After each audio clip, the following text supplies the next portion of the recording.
नाज़रीन, गुज़श्ता रोज supreme court of Pakistan के अंदर इमरान खान की नैब तरामीम केस के हवाले से वीडियो लिंक के जरिए पेशी हुई थी और इस पेशी के दौरान इमरान खान की जानब से जो दलाइल दिए गए, इस दलाइल के ऊपर जजेस भी हैरान और परेशान थे और इमरान खान साहब मुस्कुराते रहे और जजेस जो हैं वो चीफ जस्टिस स्पेशली काजी फैज ईसा साहब वो मुस्कुराते रहे। गुज़श्ता रोज की समाअत के ऊपर इमरान खान साहब के वकील और पाकिस्तान तहरीक इंसाफ के रहनुमा नईम हैदर पंजोता साहब इसके ऊपर कहते हैं कि इमरान खान गुज़श्ता रोज अपनी समाअत के दौरान जो है वो मुसलसल मुस्कुराते रहे थे और काजी साहब जो है ये नजरें अपनी चुरा रहे थे और नजरें वही चुराता है जो चोरी वाला काम कर रहा हो। इमरान खान तो मुसलसल जो है अपने दलाइल के दौरान भी और 5 घंटे तकरीबन इस केस की समाअत चली थी और उसमें से इमरान खान को सिर्फ 37 मिनट जो है वो बोलने का मौका दिया गया था। तो आप अंदाजा लगाएं इमरान खान की जो इमरान खान का कैलिबर का कि वो 5 घंटे मुसलसल इन जजेस को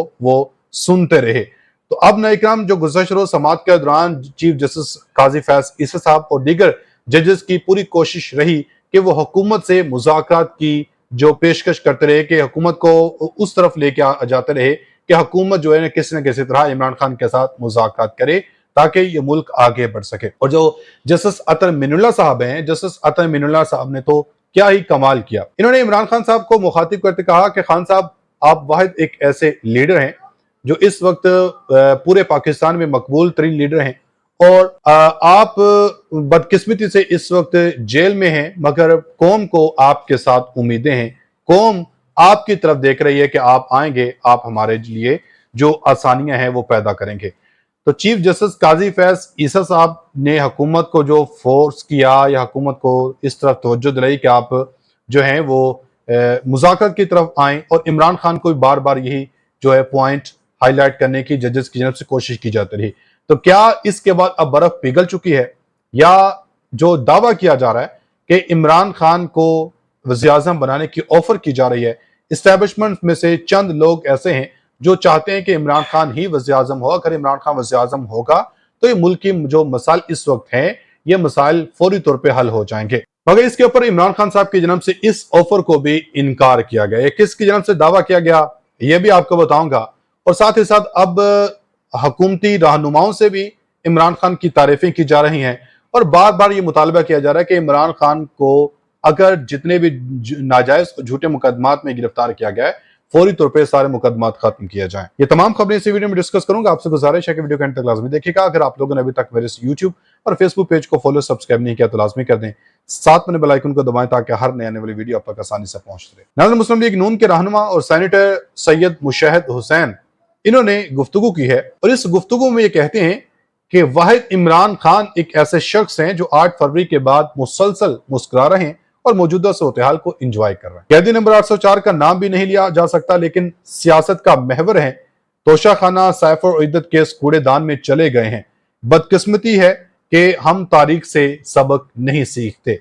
अगर हुकूमती रहनुमा मुस्लिम लीग नून के सेनेटर यह बात करेंगे तो फिर आप मान लें कि इमरान खान जीत चुका है। इमरान खान ने इस पूरे सिस्टम को शिकस्त दे दी है। इन्होंने एयरवे न्यूज को जो है वो गुफ्तगू की एयरवे न्यूज के साथ, उसमें कहते हैं कि सारी सियासत इमरान खान के इर्द गिर्द घूम रही है। बानी पीटीआई की फ्री में मशहूरी हो रही है। जिसको हारा हुआ सियासतदान कहा जाता था आज वो मकबूल तरीन लीडर है।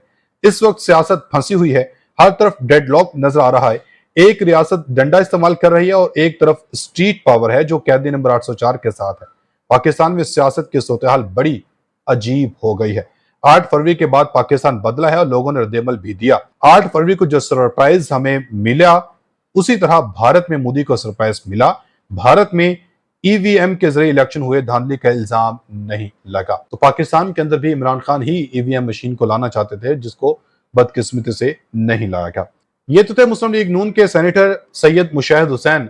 अब जरा आपको मुस्लिम लीग नून के ही एक और अहम तरीन रहनुमा की गुफ्तगू सुनाता हूं, बताता हूं, जिसमें वो ये ही मुतालबा कर रहे हैं कि इमरान खान को फौरी तौर पे रिहा कर देना चाहिए। इन्होंने कहा कि किसी को गुड टू सी यू और मुझे सिसिलियन माफिया और गॉड फादर कहा जाता था। मंसूबा साजों के नाम पब्लिक नहीं किए जा रहे, दावत दे रहे हैं दूसरा 9 मई हो जाए।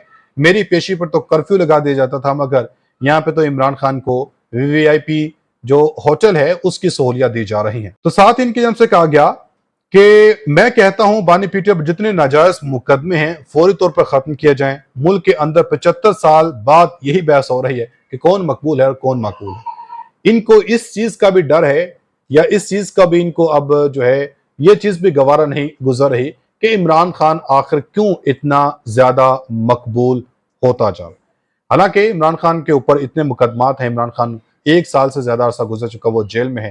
اس شخص نے اف تک نہیں کی ہے مگر وہ شخص جیل میں بیٹھا ہوا بھی جیت رہا ہے. تو اب آپ کو بتاتا ہوں جو اس وقت بات کی جا رہی ہے کہ عمران خان کو آفر کی جا رہی ہے کہ عمران خان صاحب جو ہیں وہ وزیر اعظم بن جائیں مگر وہ آفر قبول نہیں کر رہے. محمود اچکزئی انہوں نے انکشاف کیا ہے کہ اسٹیبلشمنٹ کے کچھ عناصر عمران خان کو وزیر اعظم بنانا چاہتے ہیں مگر عمران خان نہیں مان رہے کیونکہ عمران خان نہیں چاہتے ایک بار پھر سے وہ اسٹیبلشمنٹ کے کاندھوں کے اوپر سوار ہو کے وہ اقتدار کے اندر آئیں. عمران خان چاہتے ہیں کہ وہ جو ہے اسٹیبلشمنٹ کو سائیڈ لائن رکھیں, اسٹیبلشمنٹ سیاست سے بالکل آؤٹ ہو اور عوام نے جو جسے مینڈیٹ دیا عوام کی مرضی یا عوام کی خواہش کے مطابق وہ وزیر اعظم کا عہدہ سنبھالیں. صدر تحریک تحفظ جان پاکستان محمود اچکزئی نے انکشاف کیا کہ مشاہدے کے مطابق اسٹیبلشمنٹ کے 50% سے زائد لوگ موجودہ حالات سے خوش نہیں ہیں. اسٹیبلشمنٹ کے کچھ عناصر عمران خان کو وزیر اعظم بنانا چاہتے ہیں مگر بانی تحریک انصاف نہیں مان رہے.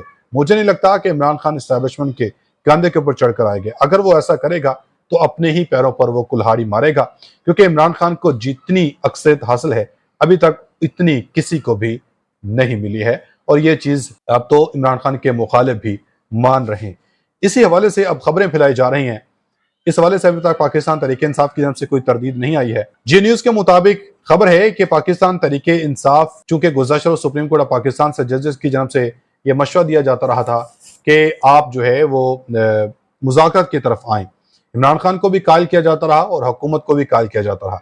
اس کے بعد اب بتایا گیا کہ عمران خان نے سیاسی جماعتوں سے بات چیت کے لیے ایک کمیٹی بنا دی گئی ہے. کمیٹی کو ٹاسک سونپ دیا. عمران خان نے 3 رکنی کمیٹی کو سیاسی کشیدگی کم کرنے اور پارلیمان کے اندر اور باہر مختلف جماعتوں سے روابط کا حکم دے دیا ہے. تحریک انصاف کی پارلیمانی قیادت میں حکومتی اتحاد سے روابط کو بھی بہتر کرنے کا جو ٹاسک ہے وہ سونپا گیا ہے. بتایا گیا ہے کہ ذائقے کے مطابق ملک میں جاری سیاسی تناؤ کو کم کرنے اور اسٹیبلشمنٹ سے روابط کے لیے بھی 3 رکنی کمیٹی کو اختیار دیا گیا. وزیر اعلیٰ علی امین گنڈاپور اداروں سے بہتر تعلقات کے لیے بیک ڈور روابط میں مصروف ہیں. کشیدگی میں کمی کے لیے پارٹی سیاسی اور معاشی استحکام کے ایجنڈے پر ریاست کے ساتھ ہوگی. پی ٹی آئی کی سیاسی قیادت مختلف جماعتوں سے پارلیمان کے اندر اور باہر بات چیت کرنے کے لیے تیار ہے. یہ بھی بتایا گیا کہ ذائقہ کا یہ کہنا ہے کہ سینٹ اور قومی اسمبلی میں کمیٹیوں سمیت متعدد معاملات کو بات چیت سے آگے بڑھایا جائے گا. کچھ روز پہلے بھی شبلی فراز کی جانب سے کہا گیا تھا کیونکہ عمران خان نے شبلی فراز, علی امین گنڈاپور اور علی محمد خان کو ٹاسک سونپا تھا کہ وہ سیاسی معاملات کو حل کرنے کے لیے مذاکرات کی کوششیں تیز کر دیں. اب ایک بار پھر سے یہ کوشش شروع کی گئی ہے. اب دیکھتے ہیں کہ کس حد تک اس کا نتیجہ نکلتا ہے. اپنا بہت سارا خیال رکھیے گا. ملیں گے اگلی ویڈیو میں, تب تک کے لیے اللہ حافظ.